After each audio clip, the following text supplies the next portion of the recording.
போற்றுதற்கும் வணக்கத்திற்கும் உரிய பெருந்தமிழர் ஐயா பாவிசைக்கோவர்களே, மேடையிலே வீற்றிருக்கிற என்னுயிர் தம்பிகளே, தளபதிகளே, எங்கள் பேச்சுக்களை எல்லாம் பதிவு செய்து கொண்டிருக்கிற பத்திரிகை நண்பர்களே, தொலைக்காட்சி தோழர்களே, பாதுகாப்பு பணியை பொறுப்புணர்வோடும் கடமை உணர்வோடும் செய்து கொண்டிருக்கிற கர்நாடக காவல்துறை அதிகாரிகளே,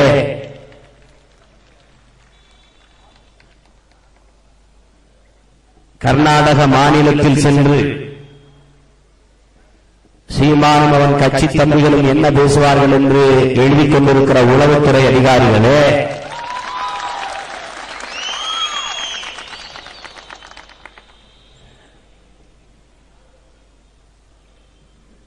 திரளாக திரண்டு நிற்கிற இருக்கிற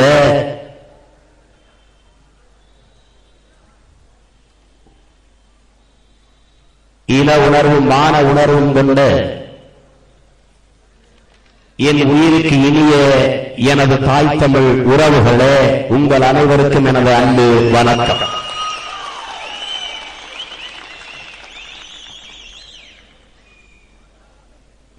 நாம்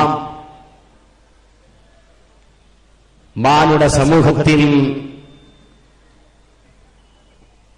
விடுதலைக்காக தனது இறுதி மூச்சு உள்ளவரை போராடிய ஒப்பற்ற புரட்சியாளர் அண்ணல் அம்பேத்கர் அவர்களினுடைய பிறந்த நாள் நிகழ்வில் ஒரு சேர கூடி நிற்கிறோம். ஒரு சில ரொட்டி துண்டுகளுக்காக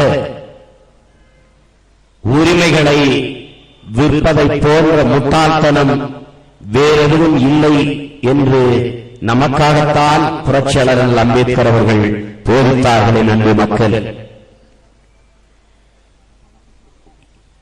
இழந்துவிட்ட உரிமைகளை ஒருபோதும் பிச்சை கேட்டு பெற முடியாது. முறையிடுவதாலோ மண்டியிடுவதாலோ நாம் அந்த உரிமைகளை பெற முடியாது. போராடித்தான் பெற வேண்டும் என்ற நிலைக்கு வந்துவிட்ட பிறகுதான் புரட்சியாளர் அம்பேத்கர் அவர்கள் கற்பி புரட்சி செய் ஒன்று சேர் என்று முழங்கினார். அதே பெருமகன் எப்போதும் கோயில்களில் ஆடுகளைத்தான் பலியிடுகிறார்களே ஒழிய சிங்கங்களை அல்ல என்றார். நாம் இன்று சிங்கங்களாக கூட இல்லை, புலிகளாக நிற்கிறோம்.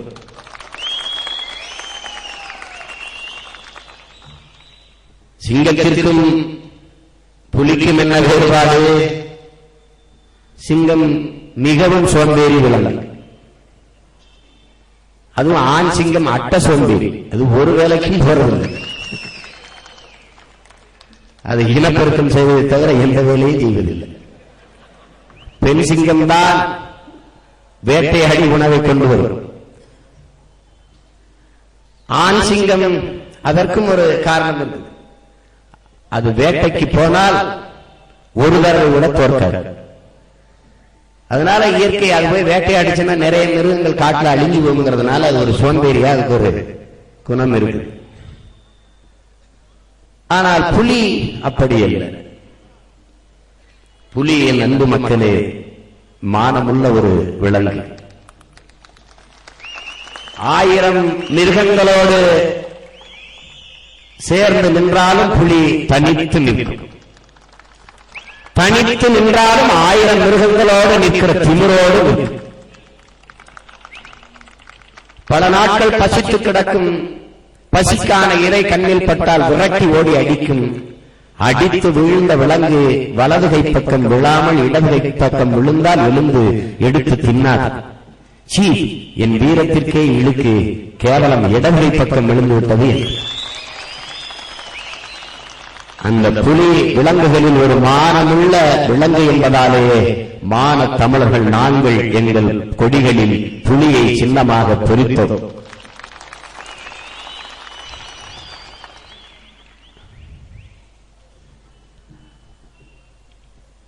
புரட்சியாளர் அம்பேத்கர் அவர்கள்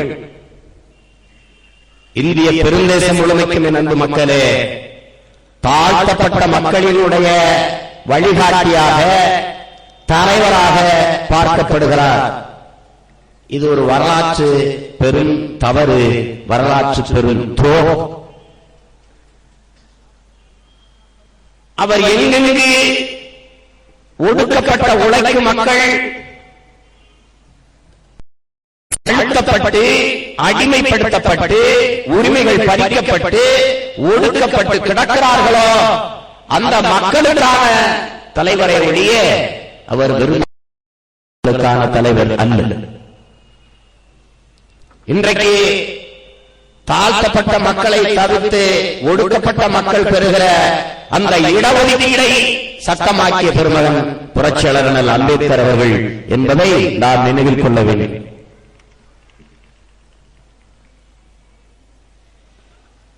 இன்னைக்கு பெண்களுக்கான உரிமைக்கு அதிகமாக பாடியவன் மகாகவி பாரதி, போராடிய பெருமகன் தந்தை பெரியார் அவர்கள், அதை சட்டமாக்கியவர் புரட்சியாளர் அம்பேத்கர் அவர்கள் என்பதை இங்கே கூடியிருக்கிற எனது அன்பு மக்கள் மறந்துவிடக் கூடாது. புரட்சியாளர் அம்பேத்கருக்கு மட்டும் பிறந்திருக்காவிட்டால் நீங்களும் நானும் அறிவோடு ஆற்றலோடு சிந்திக்கிற, எழுதுகிற, பேசுகிற திறனை, அந்த அறிவை பெற்றிருக்க முடியாது. இவ்வளவு பேரும் கூடி கேட்கிற நிலையிலும் நின்றிருக்க மாட்டோம். கல்வி மறுக்கப்பட்ட சமூகத்தில் பிறந்த பிள்ளைகள் நாம். பல ஆயிரம் ஆண்டுகளாக நாம் படிப்பதே பெரிய குற்றம் என்று இருந்த மக்கள். செருப்பு தைப்பவன் மகன் செருப்பு தான் தைக்க வேண்டும், பிணம் எரிப்பவன் மகன் பிணம்தான் எரிக்க வேண்டும், அழுக்கு துணியை வெளுப்பவன் மகன் அழுக்கு துணிதான் வெளுக்க வேண்டும். இப்படி இருந்தது. இதுதான் மனு தர்மம். இதெல்லாம் குருகுல கல்வியாக இருந்தது. இதையெல்லாம் மாற்றிய பெருமை நமது முன்னோர்களுக்கு உண்டு. தந்தை பெரியார், பெருந்தலைவர் காமராஜர், அந்த காலகட்டத்தில் வாழ்ந்த ஐயா ஜீவானந்தம், தோழர் சிங்காரவேலர், அதிலே மகத்தான பெரும்பங்கு புரட்சியாளர் அம்பேத்கர் அவர்களுக்கு உண்டு. எவனும் மாவட்ட ஆட்சியாளராகலாம், எவரும் பேராசிரியராகலாம், எவரும் முதலமைச்சராகலாம் என்ற நிலைக்கு நம்மை எல்லாம் மாற்றியவர்கள், ஆக்கியவர்கள், உயர்த்தியவர்கள். தந்தை பெரியார் அவர்கள் கேட்டார்கள், அன்பு மக்களே, ராமன் போட்ட செருப்பு நாட்டை ஆளுகிற போது அந்த செருப்பை தைத்தவன் நாட்டை ஆளக்கூடாதா என்ற கேள்வியை எழுப்பிய பெருமகன் தந்தை பெரியார். ராமனின் செருப்பை வாங்கி வந்து பகவன் அரியணையில் வைத்து ஆட்சி செய்தான் என்ற கதை. அப்ப செருப்பு நாட்டை ஆளுகிற போது, செருப்புக்கே அந்த தகுதியின் உரிமையின் வருகிற போது செருப்பை தைத்தவன் இந்த நாட்டை ஆளக்கூடாதா என்கிற கேள்வியை எழுப்பிய புரட்சியாளர்கள் தந்தை பெரியாரின் புரட்சியாளர் அண்ணல் அம்பேத்கர் அவர்கள் என்பதை நாம் மறந்துவிடக் கூடாது. ஒவ்வொரு ஆண்டும் புரட்சியாளர் அம்பேத்கருடைய பிறந்த தினத்தை நாம் கொண்டாடுகிறோம். அவருடைய நினைவு தினத்தை நாம் அனுசரிக்கிறோம். இது வெறும் சடங்கா? இல்லை. எமது அன்பு தென்னரசன் அவர்கள் சொன்னது போல இங்கே இருக்கிற புரட்சியாளர் அண்ணல் அம்பேத்கர் நமக்கு வெறும் படம் அல்ல, வரலாற்று பெரும் பாடம் என்பதை நாம் மனதில் பதிவு செய்து கொள்ள வேண்டும். அதுவும் நாளைய என் தமிழ் சமூகத்தை எழுச்சியும் புரட்சியும் மிகுந்த வலிமையும் வளமையும் நிறைந்த ஒரு தமிழ் சமூகமாக மாற்றி படைக்க காத்து நிற்கிற இளைய புரட்சியாளர்கள், என்னுயிர் தம்பிகள், பள்ளி கல்லூரிகளில் படித்துக் கொண்டிருக்கிற எனது பாசத்திற்கினிய தம்பி தங்கைகள் கவனமாக இதை கேட்டறிய வேண்டும். ஐயா பாவி சைக்கோ அவர்கள் கூட பேசுகிற போது குறிப்பிட்டார்கள், லண்டனுக்கு படிக்க செல்கிற போது புரட்சியாளர் அம்பேத்கர் நூலகம் எங்கிருக்கிறது என்று கேட்டு அவன் அறிவித்தான் விடுதி எடுத்து தங்கினார்.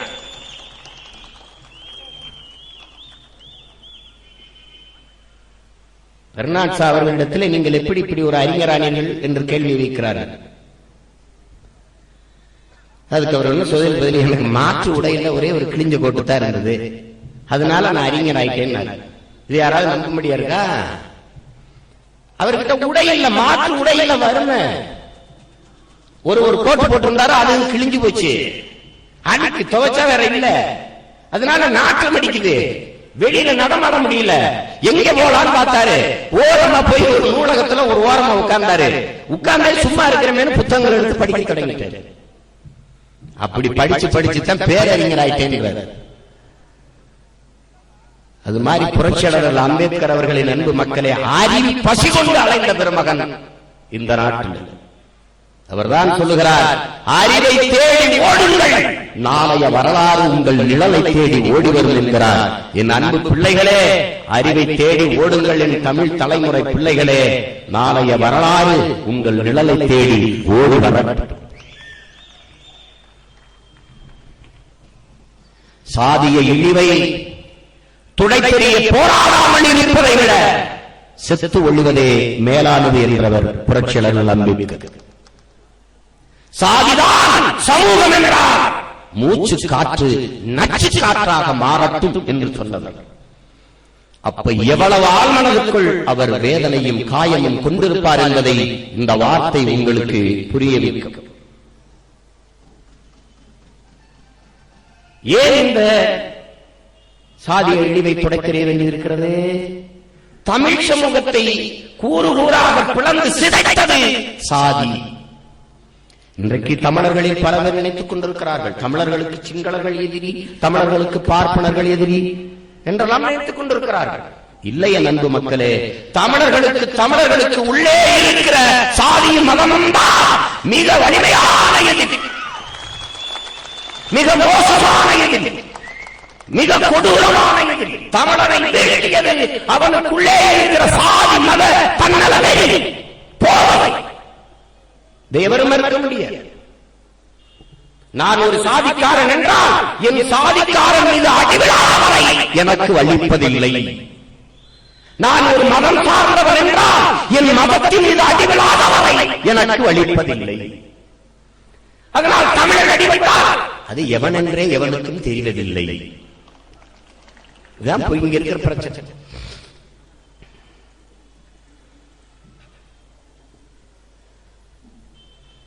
அதனால்தான் தமிழன் என்பவன் யார் என்பதை உணர்த்துவதற்காக உடல் மண்ணுக்கு உயிர் தமிழுக்கு இதை உணர்த்தச் சொல்லுவோம் உலகுக்கு என்று முழங்கினார் எங்கள் ஐயா சீபா ஆதித்தனார்.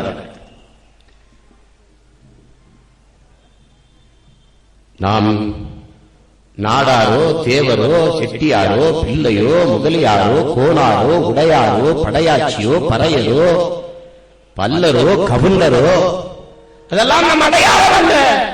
இதுவெல்லாம் நாம் சார்ந்து வாழ்கிற சாதி சமூகம். நாம் இந்துவோ இஸ்லாமியரோ கிறிஸ்தவரோ அல்ல.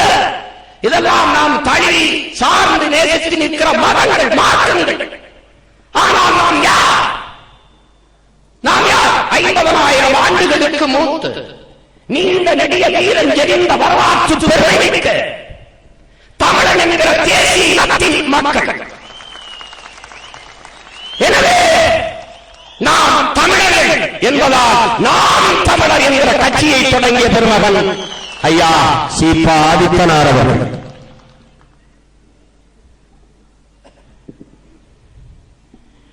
ஏழை எளிய மக்கள், உழைக்கும் மக்கள்.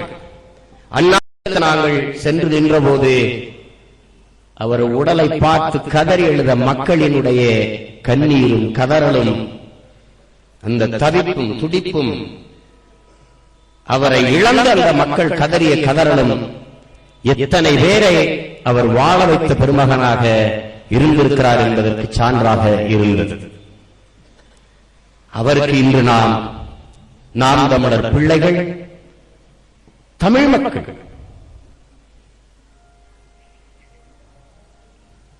தங்கள் வீட்டு இழப்பாக, தமிழ் தேசியத்தின் மாபெரும் ஒரு இழப்பாக கருதி அந்த பெருமகனினுடைய மறைவுக்கு இரங்கல் செலுத்தி நாம் தமிழர் கட்சி பிள்ளைகளும் உறவுகளும் அந்த மகத்தான மாமனிதனுக்கு புரட்சிகரமான வீர வணக்கத்தையும் மலர் வணக்கத்தையும் செலுத்தி நிற்கிறோம்.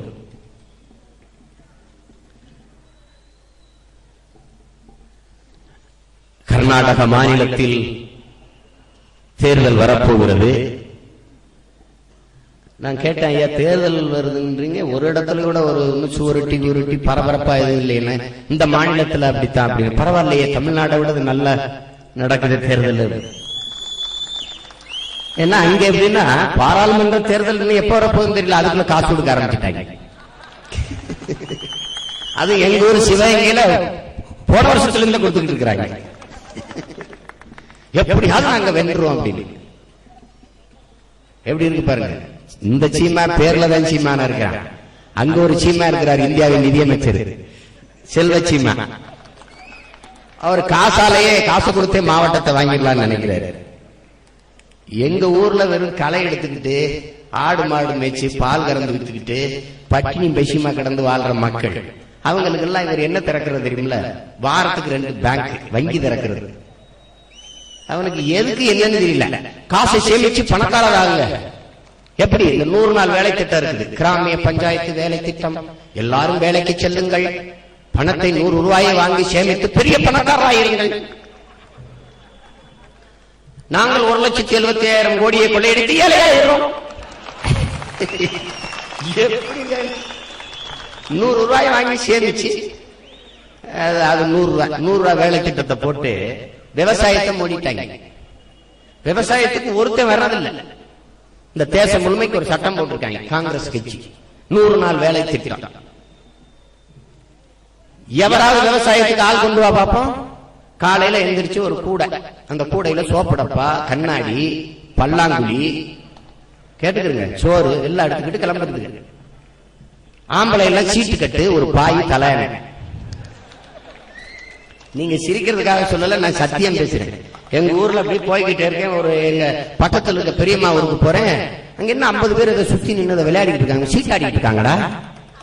சீட்டா என்ன? ஆமா, 100 நாள் வேலை திட்டம். 100 நாள் வேலை திட்டம் என்னங்கிறீங்க? சுத்தி நின்று சூதாடுறத 100 நாள் வேலை திட்டம். காசு 100 ரூபாய். 100 ரூபாய் ஒரு நாளைக்கு. 40 ரூபாய் அந்த கமிஷன் எடுத்துக்கிறோம் அந்த ஏஜென்ட். மீதி இருக்கிறவனுக்கு 60 ரூபாய் அந்த மக்களுக்கு. 40 ரூபாய் எடுத்துக்கிறது. 40 ரூபாய் எதுக்கு எடுத்துக்கிறது? வேலை செய்யாம காசு கொடுக்கறதுக்காக எடுத்துக்கிறது. பொம்பளை பிள்ளைகள்லாம் போய் என்ன செய்யுதுங்க? எங்க அண்ணன் பொண்ணு எல்லாம் எங்கேயுமா போன? 100 நாள் வேலை திட்டத்துக்கு போனேன் சித்தப்பா. என்னடா செஞ்ச? என்னடா செய்திய? போய் சித்தப்பா அந்த புளிய மரம் வேப்ப மரத்து நிழல்ல போய் படுத்துருவோம். அப்புறமா எந்திரிச்சு கொஞ்ச நேரம் இந்த பல்லாங்குழி ஆடுவோம். அப்புறம் அந்த சோப்பு சீப்பு சோப்பெல்லாம் இதெல்லாம் கண்ணாடி எல்லாம் கொண்டு வரோம்ல, தலைவாரி சீவி கட்டிக்கிட்டு வந்துருவோம் சித்தப்பா. எப்படி இருக்கு? அங்க விவசாயம் ஆள் இல்ல, களை எடுக்க ஆள் இல்ல, கரும்பு விட்ட ஆள் இல்ல, கத்தரிக்காய் புடுங்க ஆள் இல்ல, தக்காளி புடுங்க ஆள் இல்ல, ஒரு வேலைக்கு ஆள் இல்ல. ஏன் இந்த 100 நாள் வேலை திட்டம்? உழைக்கும் மக்களினுடைய உழைப்பை வீணடிச்சு சோம்பேறிகளாக்கி ஒரு நாட்டை நாசமாக்குற கொடிய கூட்டம் எதென்றால் இந்த நாட்டை ஆளுகிற காங்கிரஸ் கட்சியும் அதன் தலைமை. இப்ப என்ன தெரியல? ஒரு அறிவார்ந்த அரசு என்னவா இருக்கணும்? உழைப்பில் மக்களுடைய உழைப்பை உற்பத்தியில் பயன்படுத்தணும், செலுத்தணும். விவசாயம் ஒரு தேசிய தொழில். விவசாயம் என்ன ஆகும்? விவசாயத்தை கைவிட்ட நாடுகள் உலக அரங்கிலே இன்னைக்கு பிச்சை எடுக்குது. அப்படி ஒரு நிலை இந்த நாட்டுக்கு வந்து கொண்டிருக்கிறது. எங்கும் பசி பட்டினி. 130 கோடி மக்களில் 40 கோடி மக்கள் ஒருவேளை சோத்துக்கு வழி இல்லாமல் பட்டினி இருக்கிற நாடு இந்த நாடு. எனது தம்பி ஜோசோ கூட சொன்னானே, ஏழைகளின் எண்ணிக்கை குறைஞ்சிருச்சு என்று. காரணம் என்ன? நிறைய ஏழைகள் செத்து போயிட்டான், அதனால குறைஞ்சிருக்குது. அப்புறம் ஏழையெல்லாம் பணக்காரன் ஆயிட்டானா? பணக்கார நாட்டில் தான் 1 ரூபாய்க்கு அரிசி போடுறானா? 1 ரூபாய்க்கு அரிசி போட்டுக்கிட்டு இருந்தாங்க தமிழ்நாட்டில். அப்புறம் அடுத்த தேர்தல் அதுவும் இலவசம் விட்டாங்க. ஏன்? 1 ரூபாவை கொடுத்து வாங்கி சாப்பிட வக்கில்ல, ரொம்ப வசதி ஆயிட்டாங்க. பொங்கல் தீபாவளிக்கு இப்பவாது இலவசம் அவனாவது வேட்டி கொடுப்பானா, சேலை கொடுப்பானா, அரிசி கொடுப்பானா, பருப்பு கொடுப்பானா, உளுந்து கொடுப்பானா, எண்ணெய் கொடுப்பானா, வெல்லம் கொடுப்பானா, கை செலவுக்கு 100 ரூபாய் கொடுப்பானா? நாடு எங்க வளர்ச்சி போயிட்டு இருக்கு பாருங்க. எவ்வளவு பெரிய தேசம். இலவசம். இன்னும் ஒரு கேள்வி இலவசம் இருக்கு. பொண்டாட்டிகள் இலவசம், திருமண இலவசம். நாய், நரி, ஆடு, மாடு, பன்னி அதாவது பொண்டாட்டி கட்டிக்கிறது. அப்ப இது ஒரு இந்த உங்கள் காசு உங்கள் கைங்கிற திட்டம் எப்படின்னா, தேர்தல் நேரத்தில் பேசுவாங்க பாருங்க. இந்த காங்கிரஸ் கட்சி இந்த கர்நாடகாவில் கூட பேசுவாங்க பாருங்க. எப்படி பேசுவாங்க? உங்கள் காசை உங்கள் கையில் கொடுத்த ஒரே கட்சி. ஆமாடா, எங்க காசு எடுத்து வேணாலும் உங்க கையில வச்சிருந்தீங்க, அதை கொஞ்சத்தை எங்க கையில திணிக்கிறீங்க.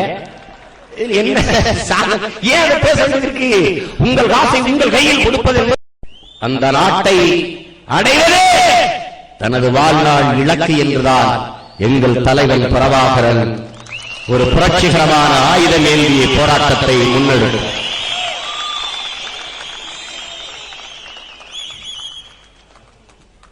இத்தனை ஆண்டுகால தமிழர் அரசியல் வரலாற்றிலே தமிழன் இல்லாத கட்சி இல்லை. ஆனால் தமிழனுக்கென்று ஒரு கட்சி இல்லை. என் அன்பு மக்களே, இதுதான் வரலாற்று பெரும் துயர்.